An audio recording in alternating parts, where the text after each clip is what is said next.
All right, what's up, guys? The Red Sox just capped off their last game in August against the Detroit Tigers last night in a 2-1 loss. Kind of a rough loss, kind of a weird series, to be honest.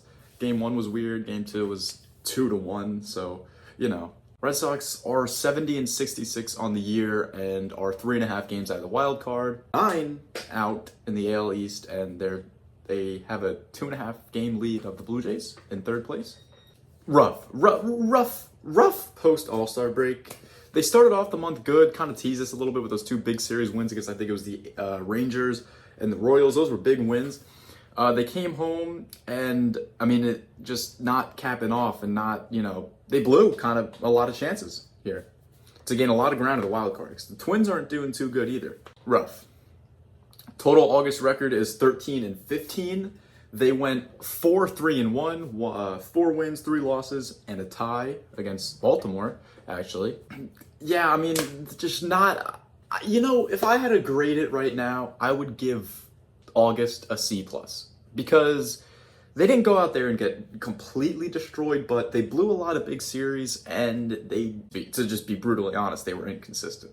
One thing I want to bring up is that they were swept twice at home to the Diamondbacks and the Astros. They didn't go on to beat the Astros 2-1 in the series in Houston, but man, being swept twice at home, especially when you're still fairly competitive in the wild card race and in the MLB, it does kind of suck. I'm not gonna lie, and it's pretty pathetic.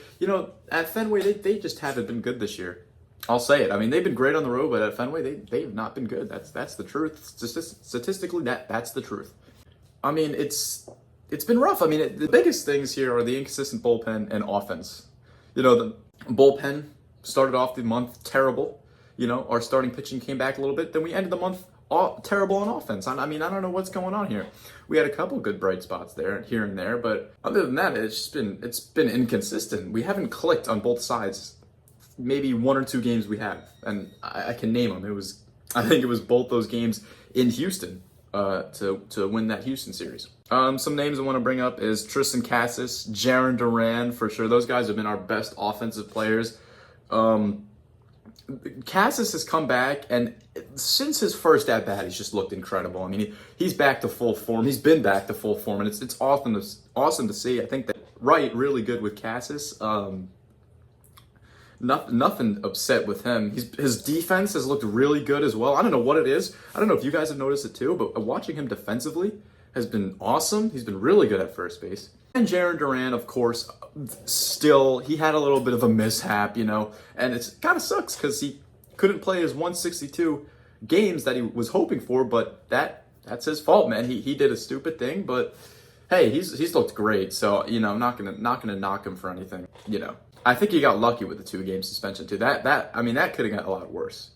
Wilyer Abreu, I mean, Wilber's been great, man. I mean, he's really making a run for his money for AL Rookie of the Year. I mean, it's awesome to see what he's been doing. I mean, he had, you know, a loss in the family. I think it was in Texas, and man, but still, he's going strong. So I mean, good for him. Really happy to see what he's doing.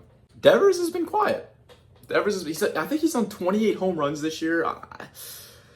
Devers. You know, I'll talk about it later. I want Devers to step it up this month. I mean, he needs to be where he was.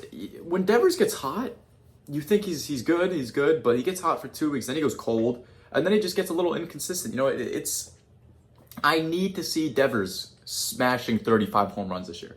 That's 7 runs this month. He better get to that 35 run mark. He's been quiet. He's been real quiet. Real quiet. He can't get that batting average up above 300 either, so. Starting pitchers found their footing to end the month, if you would. I mean, Cutter looked all right. Houck had a good start. Pivetta had a really good start. I think he, came in as a substitute for, I don't know. We've been doing weird bullpen things this month.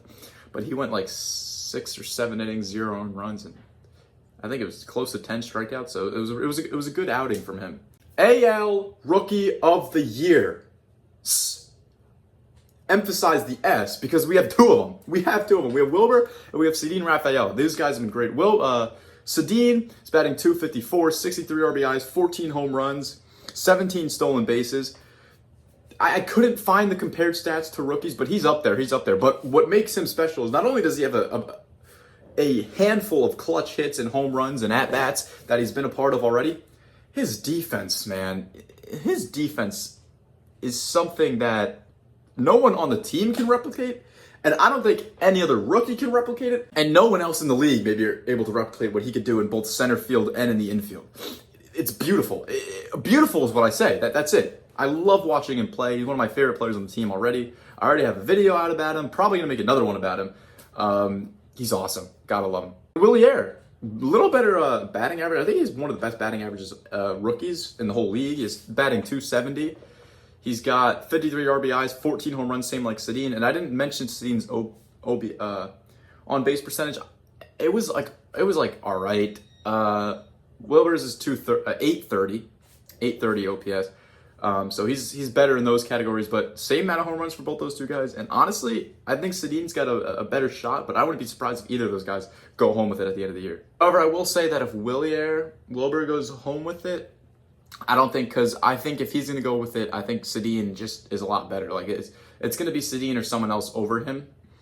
But he's been great, man. They really want it. I mean, they have been great all year and consistent. Kind of to wrap it up, my September wants. I want Devers to end off the year strong. We've been talking about Cassis, Duran, how Devers has been up there, but I really want him, like I said, like that 35 home run mark. I really hope that he can get. I'm not sure if he's on pace for it. He's probably on pace for like 31, 33. But I really want him to end the year strong. I just want the Sox to stay competitive. We have some big series against the Twins, the Yankees. We have big series coming up, and we still are only 3.5 games out. We still could make a noise. I will say I don't think they're gonna make the extended postseason. Unfortunately, they still could. They could surprise me, but I just want them to stay competitive. I don't want us to just carry out and just fizzle out to the end of the year. I want us to stay competitive and have a fun September season. Last year, by this time, we pretty much ship has already sailed at this time last year, but there still is like a big mathematical chance that we could make it, especially with the series against the Twins coming up, and we have 4 against the Yanks. I mean, man, it would be nice. I don't think they are going to make it, but I think they can make some noise. All right.